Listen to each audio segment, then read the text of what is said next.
Hello, everyone. I can see people coming online. That's great.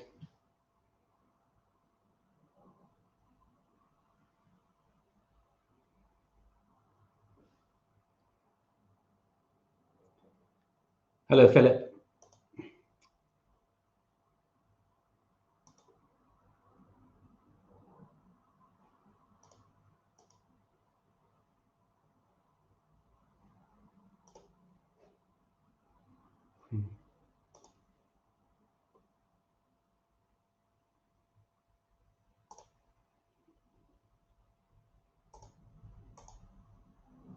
Okay, just trying to find something.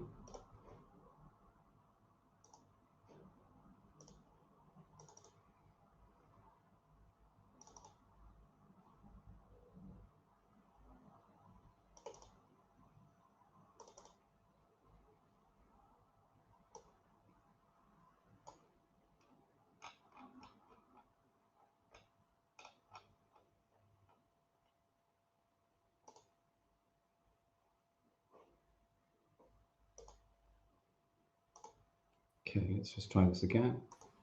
Here we are. Can you hear me now? Yes, I can hear you, Philip. Oh, that's better. Right, yeah, I'm ready to begin when you want me to begin, by the way. Yeah, no, that's great. So, no, do carry on, and because it could be that a lot of the people who are in the first session have come to the second session, and just introduce yourself if you need to. Yes, of course. No, let me do that. That's absolutely fine. So look, thank you very much. So yeah, you might be here because you thought that you were going to have a session on the teacher-student relationship. If that's the case, my apologies. There's been a bit of a hiccup in terms of IT. IT is a great thing in principle, isn't it? But in practice, it's not always so good. So I'm shifting over the session actually to talk about strategic intervention. No bad thing, by the way. There's my contact details. So if you've not managed to get hold of my contact details, just write them down, maybe quickly take a photograph of them. And this session I'm going to share with you, which is for about 40 minutes, is one of a series of 5 sessions actually that I run online. Now, I run them in schools, of course, and I go up and down the country presenting on behavior management and student motivation and metacognition and lots of different things. Behavior perhaps more than most things. But this session, strategic intervention, is one of a series of 5 sessions that I run online. I run online every Sunday. And each session is about 30 minutes to 40 minutes. The reason why I'm telling you is this. Next year, from September onwards, if you have any NQTs, stroke ECTs, you can enroll them onto this program for absolutely nothing. So it's going to be free entirely for NQTs. In fact, it was free this year for NQTs too. For non-NQTs, there is a bit of a small charge, but for NQTs, completely free. So then, in the course, the first session I look at is the fundamentals. That's what I looked at earlier on. The second session is rules, routines, and norms. The teacher-student relationship, which was what I was hoping to focus on today. Teacher self-control and strategic intervention. That's what I'm going to be talking about today. So what I'm going to do is I'm going to make an assumption that you are teachers. I know that you probably are anyway, but thinking you more as a classroom teacher rather than head teachers or senior leaders. And yeah, and we're going to run one of the sessions. There's going to be lots and lots of practical things that you can take to your school, back to your school, to share with your own teachers. So make sure you've got a pen and paper ready. So let's begin strategic intervention. Yeah, as I know all of you all know, the Better Behavior course is underpinned by 3 principles. Principle 1 is don't let the situation happen in the first place. In other words, prevention is better than cure. Principle 2 is don't make the situation worse. And you do that primarily by regulating your emotional and cognitive responses. And principle 3 is intervene strategically. In other words, have a plan, have a model to which you're working. And of course, today's session will focus on that, how to intervene strategically. Now, I often use the word misbehavior, and I think I really should describe this term. Now, misbehavior for me, there's no pejorative finger wagging in this, but misbehavior for me is behavior that gets in the way of student learning. That is the learning of the misbehaving student, but also the learning of students who are not misbehaving, but are being distracted by that misbehavior. Misbehavior to me is also behavior that isn't pro-social. I did think about using the phrase antisocial, but that's too strong. I don't mean that. I mean behavior that isn't pro-social. That is where students don't open the door for each other, or they don't hand out books or resources kindly and politely and respectfully, or they don't turn take, or they shout out answers. And misbehavior for me is also behavior that challenges your mandate to teach. So, when we intervene strategically, we need to be guided by some principles. First off, we want our intervention to be invisible rather than visible. Now, what I mean by that is we want the intervention to be invisible to the class as a whole, but very visible to the misbehaving students. Now, the misbehaving student. Now, I'm not saying that there won't be times when you do need really obvious, visible interventions, but I'm saying by default, we want to be as close to the left-hand side of that continuum as possible. When intervening strategically, we want that intervention to be quick rather than slow. If we can do lightning quick, then all the better. Now, I'm not saying there won't be times when we need slow, deliberate interventions, but by default, we want to be as close to the left-hand side of this continuum as possible. And when we intervene strategically, we want that intervention to be as light in tone and touch as it can be to get the job done. And get the job done means the student back on track, back focused, back learning. So therefore, by principle, we want our interventions to be as invisible to the class as a whole, but very visible to the student, and as quick and as light in tone and touch to get the job done, which means that we need most of our interventions to be corrections, not consequences. In fact, we want a confetti of corrections within the classroom to nudge student behavior in the direction that we want it to go. So, sticking with corrections, let me introduce you to something called the 4 corrections model. Now, the 4 correction models gives us 4 options, 4 ways of correcting student behavior. When we use this model, of course, we've got to keep these principles in mind. I'm going to say them again because, well, they're that important. We want our intervention to be as invisible as it can be to the class as a whole, but very visible to the misbehaving student. We want to be as quick as possible and as light in tone and touch as possible to get the job done. And get the job done means, well, the child back on track, back focused, back learning. So the first option available to us in the 4 correction model is something called non-verbal corrections. So that's things like gestures. For instance, that one. Facial expressions. Shaking your head. Nodding when what has happened is what you want to happen. A fixed stare. Not an angry stare, not an upset stare, not an annoyed stare, not a cheesed off stare, not even a Paddington Bear hard stare, but a fixed stare. You let your eyes settle on the eyes of the student. Scanning the students and being seen scanning the students. Pointing to the pen that they need to pick up, or the book that needs to be opened, or the rule behind you that needs to be followed. Modeling, showing them the behavior that you want them to do. For instance, how they should be sat in their chairs. Proximity, moving closer to the misbehaving student. Not so easy to do now in our new COVID world, but we can do a bit of it. Tapping the desks to get their attention. Tapping the book that they need to pick up. Well, again, we might not be able to do that in our new COVID world. Tapping the rule that they need to follow. Then, of course, there are those signs, generic and taught. A generic one, of course, is this one. And some teachers, as you will know, will then put their hand up. And the first student to notice them do that has to do the same. And you get this benevolent wave go across the learning space. But you might have specific signs that you teach the students too, specific to the lessons, the subject that you teach, or maybe just signs that you like, so you teach them. Oh, and then there's break off. That's where you abruptly break off mid-sentence and wait for the misbehavior to stop. Now you might say to me, but hold on a second, Robin, you said these are non-verbal corrections, and you're talking if you're using break off, and it's a fair observation. But the funny thing is, with break off, the loudest thing is the silence. The loudest thing is the abrupt stop. That's what gets the student's attention. And then there's sweep. Imagine that you have, I don't know, some misbehaving students to your right. Maybe they're chatting or something, and you say to the class, okay, let me see who's focused on me. And you begin to point in one of the corners, and your hand sweeps across the classroom. And when you get to the misbehaving students, the chances are they're no longer misbehaving.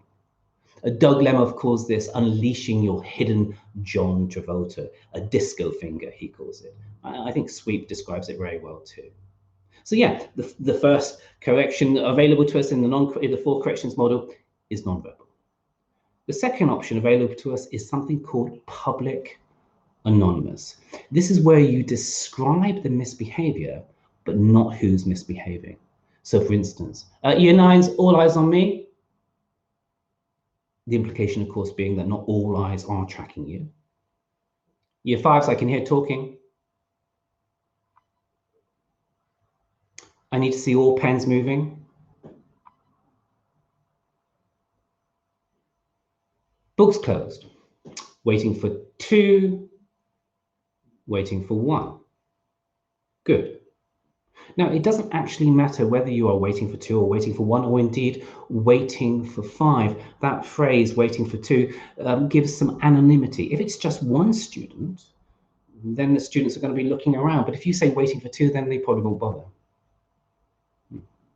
Oh, class, slant. Slant is obviously an acronym. It stands for sit up, listen to the speaker, normally the teacher, ask and answer questions, nod to show that you are learning, and track the speaker.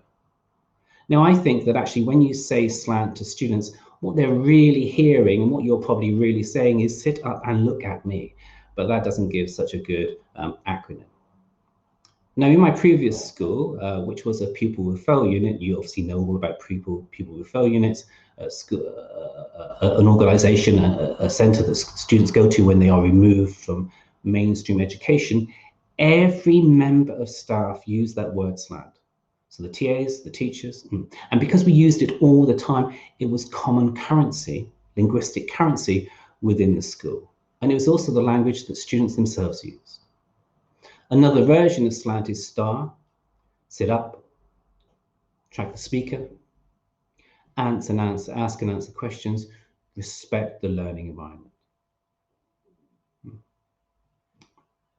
So yeah, public anonymous. The third option available to us is something called private individual. This is where you have a private individual correction of students' misbehavior. Now, obviously that means going down and having a conversation with the child. And again, that's not so easy to do in this new kind of COVID world that we live in. But what we can do is we can use a bit of proximity and lower the volume of our voice. Because in doing that, we're communicating to the students that we're doing our best to make this as private as possible.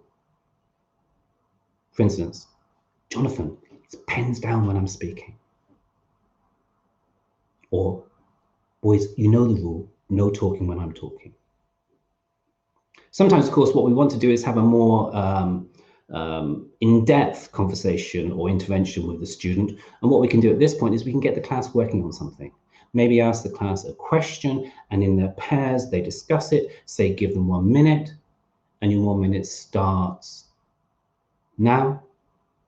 And whilst they discuss, well, you go and have a conversation with the student.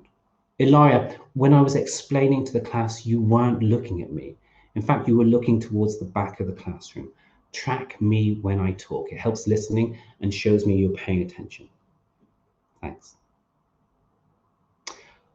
The fourth option available to us in the 4 corrections model is something called public named. So this is where you describe the misbehavior and who's misbehaving.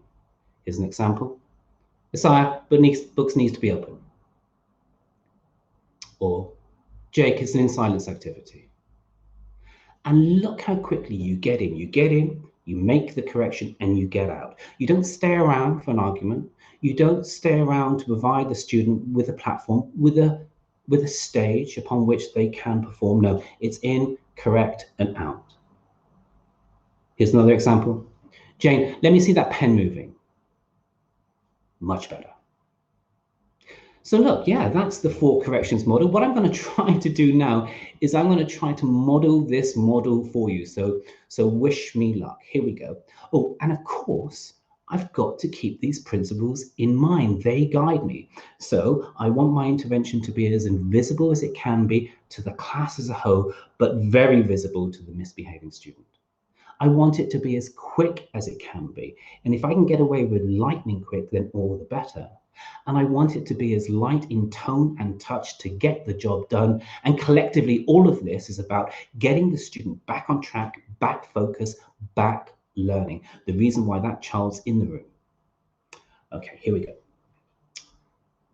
Anissa is looking out of the window while you are giving an explanation of the task. This is unlike her.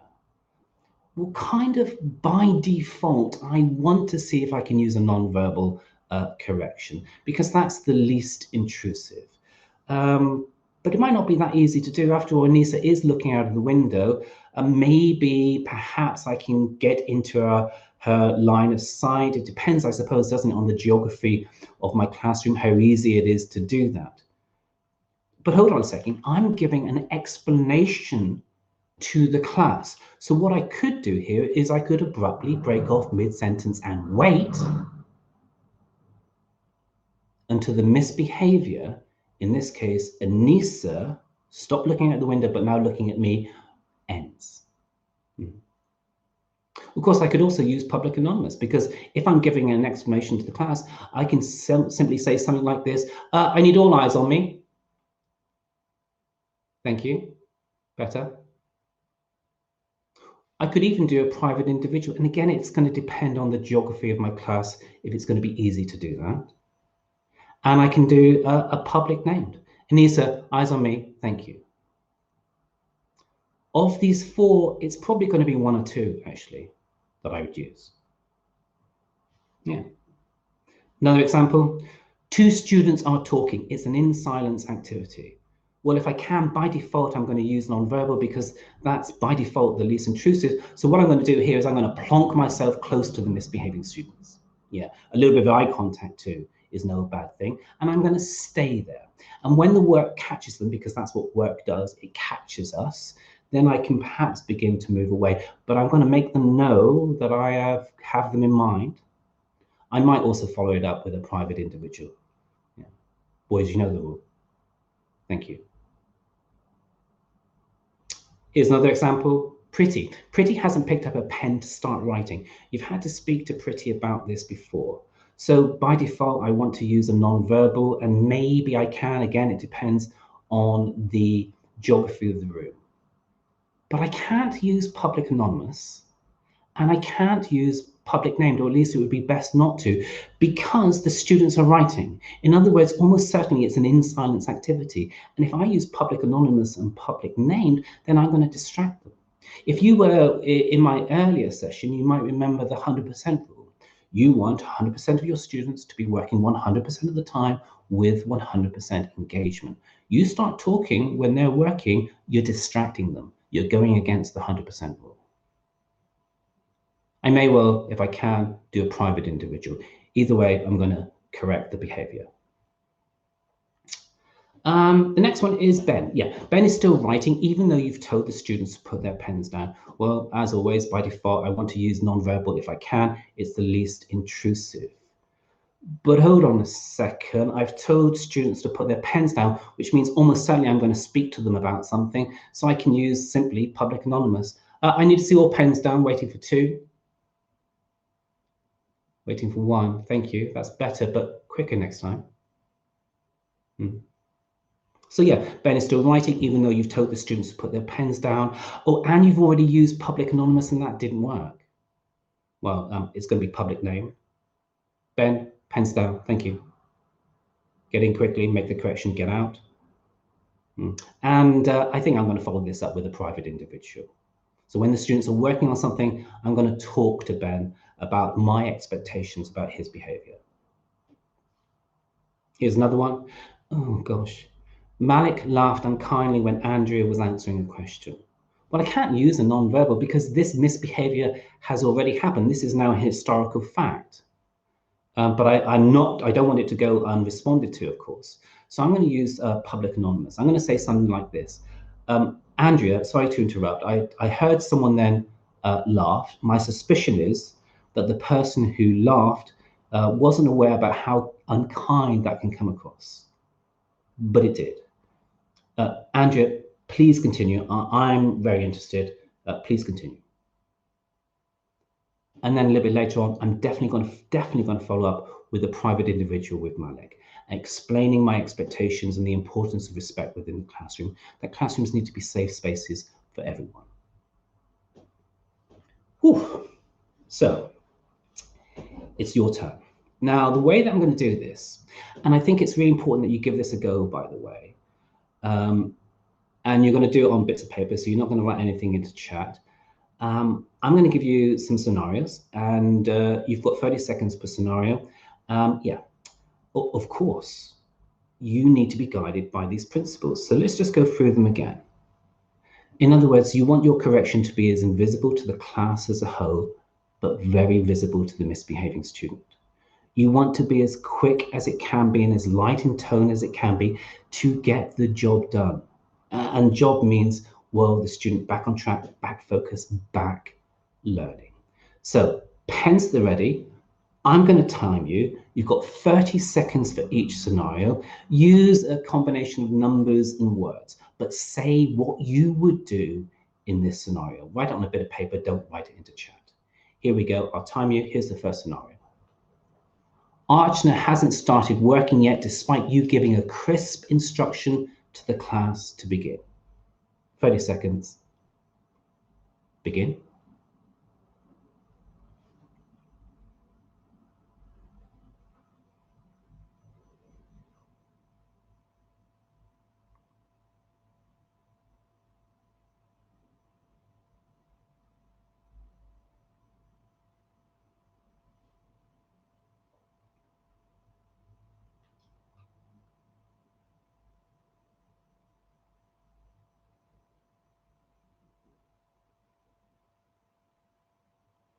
Thank you.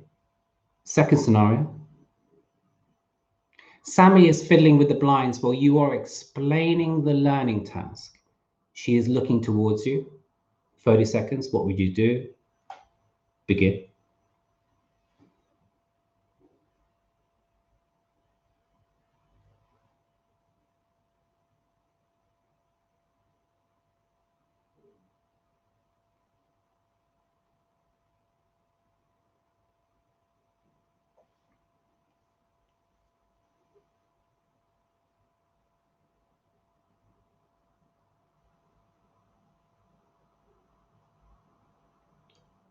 Scenario 3. Harry is not tracking you while you speak, which is contrary to your classroom expectation. What would you do? Pens, numbers and words. 30 seconds starting now.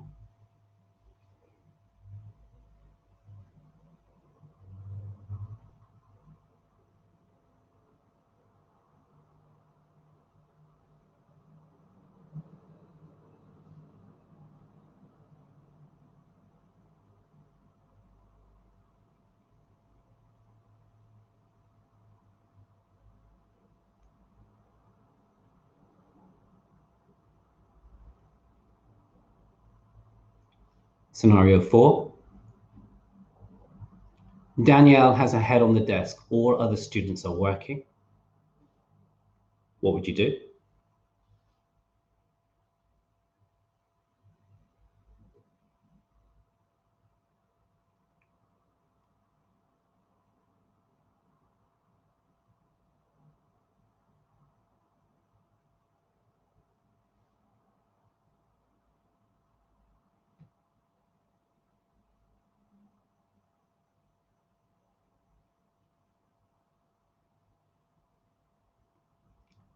Scenario 5. You are clarifying a learning point. Pens should be down and eyes should be tracking you, but Zara is still writing. This is the second time this has happened this lesson. 30 seconds starting now.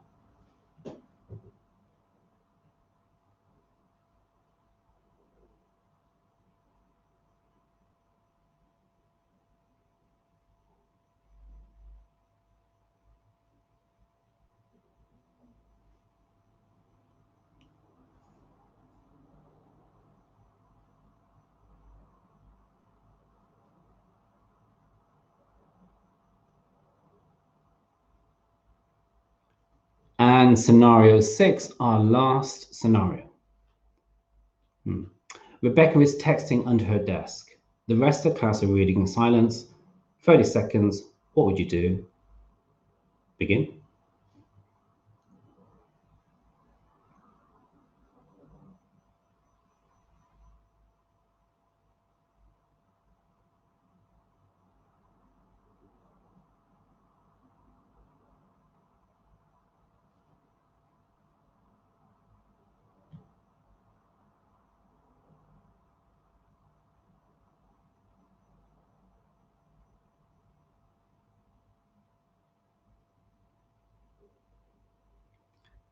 And thank you. So we need the answers, at least the answers according to me. So if we've got, I don't know, 50 people in our virtual classroom and I'm number 51, so this is just my answers. Yeah, so another one of your colleagues' responses. This is what I would do. And now for the answers to scenarios 1, 2, 3, 4, and 5, what I'd say you need to do is, well, any of the 4 corrections. Yeah, any of the 4 corrections. But you might say to me, Robin, that's a bit of a cop-out, right? But no, really, it isn't.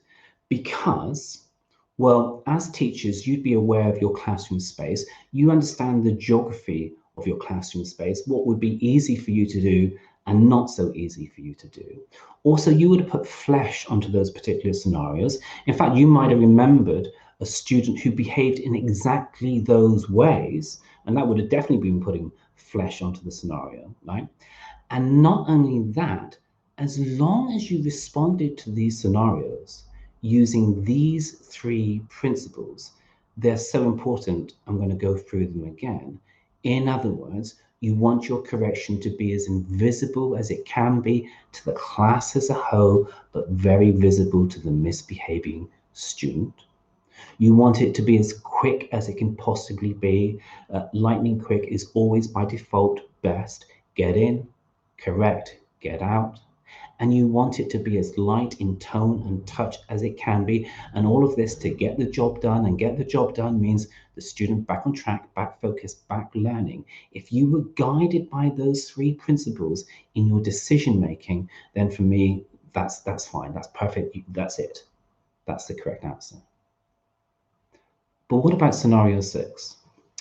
Well, let's remind ourselves. In scenario 6, Rebecca is texting under her desk. The rest of the class are reading in silence. Well, for me, the answer to number 6 is a consequence. And it's a consequence because that behavior will go against your school behavior management policy. Almost certainly, maybe specifically, it'll be detailed in your school behavior management policy, but it definitely go against the spirit of the policy.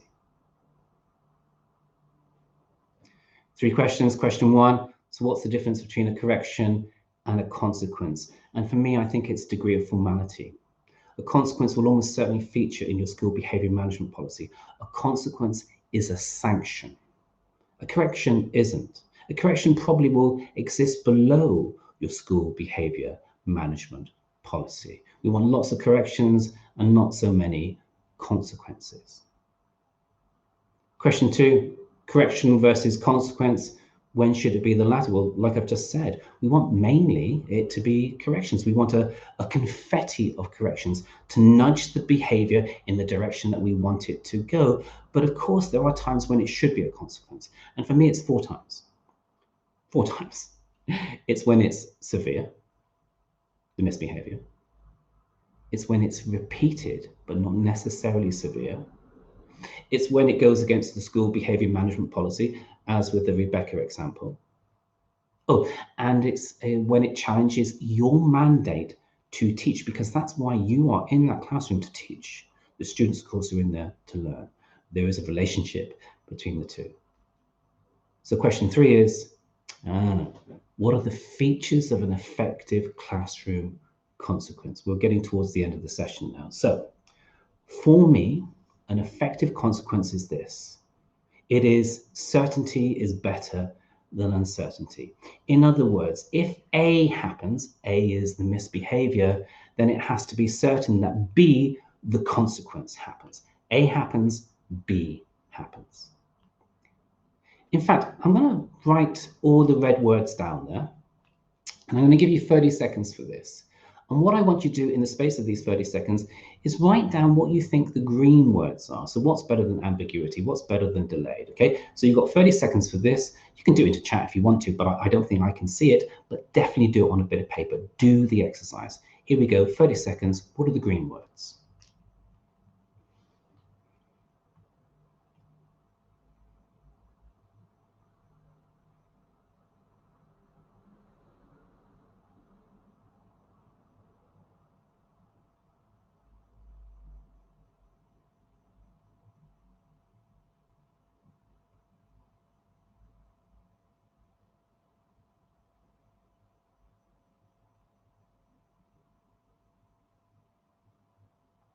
Okay, so almost certainly the words I'm going to be sharing with you will be the identical or near identical to the words that you've written down. What's better than ambiguity? Well, of course, it must be clarity. Clarity is better than ambiguity. In fact, clarity and certainty go together. Clarity is cognitive understanding that if you do A, the misbehavior, then B will happen. And certainty is the certainty that it does. In other words, when A happens, B definitely happens. The certainty underpins the clarity. But I want to give you some warnings about warnings. Now, some school behavior management policies say that you need to give 3 warnings before you issue a consequence. Some say 2, some say 1, right? Some say not at all, have no comment about that. Now, I'm not sure about 3 warnings. I think personally that's too much. But though, if you are a teacher in a school, you must, absolutely must, commit to and follow the school behavior management policy. You cannot do anything else other than the school behavior management policy. You can't be a maverick, because if you're a maverick, if you're doing stuff that other teachers aren't doing, then actually what you're doing is you're weakening those other students, those other teachers. So yeah, but I do think there is a problem with 3 warnings before a consequence, because if you have a 5-lesson day, say, that's fairly standard, that means a child could have 3 warnings in lesson 1, 3 in lesson 2, 3 in lesson 3. That's 15 warnings a day. That's 75 warnings a week without a consequence. I don't think that does that child any favors whatsoever. And I also don't think it does the culture of your classroom any favors, or the other students any favors. And I want to give another warning too. Some teachers say to students, look, there's been some misbehavior, right? And they say, well, look, in the last 10 minutes, if you're good, you can work off the time that you have to spend with me in break. The problem with that is, if you do that, what you're doing is you're training your students to misbehave for 50 minutes and then kind of sort of behave okay-ish for 10. The reason why it's only okay-ish is because it's very difficult for the students to go from misbehavior to good behavior, right? Yeah. And anyway, right, if you do that, this 10 minutes work it off type thing, what you're really doing is undermining the clarity and the certainty of the consequence. So my advice is, don't do that. What's better than delayed? Well, of course, it's immediate. You want your consequence to be as close to the misbehavior as possible. Human beings, probably all animal species, we see causal links between things that happen close together in time, even if there is no causal link. Conversely, we don't tend to see causal links so clearly between things that happen between when there's a long distance of time in between. So we need our consequence to be as close to the misbehavior as possible. It gives it extra oomph. And that might be one of the reasons why detentions don't work. Because detentions don't really work, and you know that they don't really work, because if you go into your detention room every Friday or Thursday, whatever day it might be, almost certainly you're going to see the same faces week in, week out. So definitely detention doesn't work for them. And my guess is that part of the reason for that is the misbehavior happened on a Monday or Tuesday and Wednesday. There's been a big gap and then you get the detention. We need the two to be close together. Now, I'm not saying don't do detentions. I'm absolutely, definitely not saying that. I think there should be detentions, not least because detentions arguably help those students who don't get detentions. Anyway, there's something naturally just about detentions, right? You misbehave, there's a consequence. What's better than severe? Well, it's got to be proportionate, of course. What's better than all in? Well, it's got to be incremental. You've got to build up these consequences. And what's better than non-reflective? Well, of course, the answer must be reflective. And here's the thing, consequences don't have a reflective element. In fact, oddly enough, the only ones that tend to, and then mainly not, but the only consequences that tend to have a reflective element are detentions, because sometimes in detentions, the students have to do a repair or rebuild form, or maybe a letter, a sort of restorative justice type letter to the maybe the teacher in the classroom where they were misbehaving. But when you look at the work that they've done, generally speaking, those repair and rebuild forms are fairly rubbish, to be honest, because there isn't an adult that's guiding that process of reflection. So yeah, so we've got to build reflection into the consequence. And the way we do that to finish off is, well, we have a conversation with the student. When there's a consequence, there has to be a conversation. But of course, not a berating conversation, not a shouting conversation. Some students will shout back if you do that. Not a telling off conversation, not a get even conversation. I told you, didn't I, that if you're going to muck around, you're going to be spending break with me. Well, how'd you like it in here? No, it has to be a calm conversation. Not least because if there's a consequence, it might be that the student isn't feeling calm. So they have to borrow some of your calmness. It has to be a depersonalized conversation, one that separates the student from the behavior. It has to be one where you listen to the student, because by doing that, you connect with the child. Think about the last time that someone had, I don't know, a conversation with you that was a bit difficult, right? Maybe a sort of, something about your behavior, right? And they didn't listen to you. I mean, how inclined would you be to follow their suggestions? So we have to listen, but we also have to be assertive. It's about changing the behavior so that learning can happen for the child and for the others in the classroom. Oh, and you want to end on a plan. It might be a rudimentary plan. Okay, miss, next time I won't misbehave. Or it might be a bit more detailed.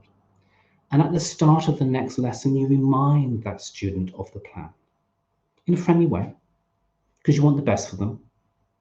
And you want to end on good terms. And if you can't end on good terms, then definitely don't end on bad terms. So yeah, look, there we are. If we were still doing this as part of the 5 sessions, then next week's session, next Sunday's session would be on the fundamentals, the thing I did a bit earlier on. But look, have I got time for this? I've got a couple minutes. I'm going to share with you some quick wins for you to take back to your schools.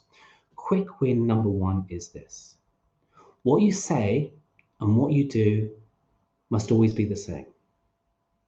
If what you say and what you do are different, then you're lost. But if what you say and what you do are always the same, then what you say will carry the weight of what you do, but only if they're the same. That's that certainty principle. Quick win number 2 is, be a teacher that says thank you, not please.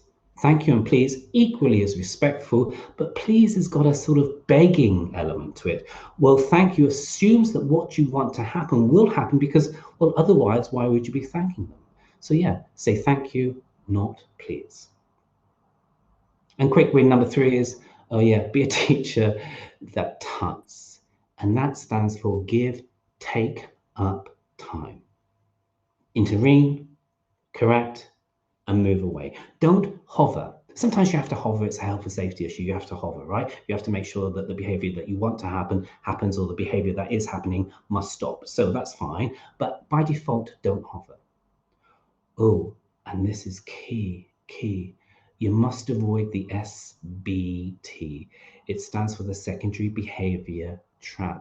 It's then when the students touch or eye roll or say something or say even a naughty word that you weren't meant to hear, but you heard it. Well, all of that secondary behavior trap is to allow the student to save face amongst their peer group.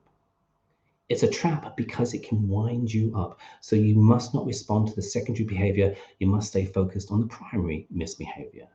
At some later point, you follow up on the secondary behavior, but not in the moment. You do it later when everyone is calmer and when actually there isn't an audience. So yeah, avoid the SBT. And it is 1:15. I don't know, frankly, how that happened, but we have got to the end. There we are. So look, you know about me. Oh, last word. Yeah, one last word is, as teachers, you don't need the last word. If the students have the last word, that's fine. All we are interested in is the student back on track, back focus, back learning. There's my contact details again. I run sessions on behavior management. I'm in the next county to you, actually. I often come into schools. I run my newest session, which I'm really, really proud about, is called Motivation Matters. It's about increasing student motivation in a lesson. But there you are. Over to you, Philip, if you're there.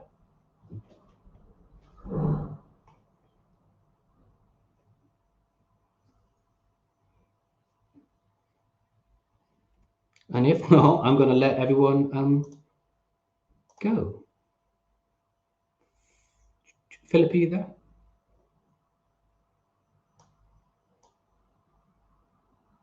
Okay, I think everyone's going, but look, hope you enjoyed it. Bye-bye, everyone. You've got my contact details.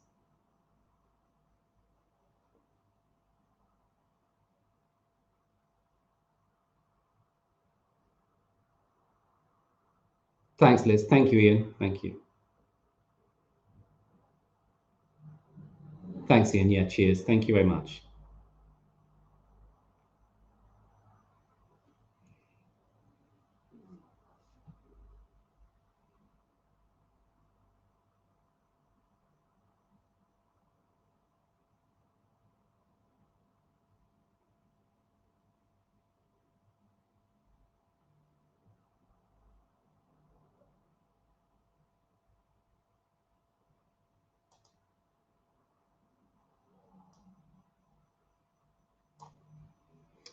Right, I'm going to close this and let you get on with your lives, actually. So thank you. Bye-bye, everyone. Bye-bye.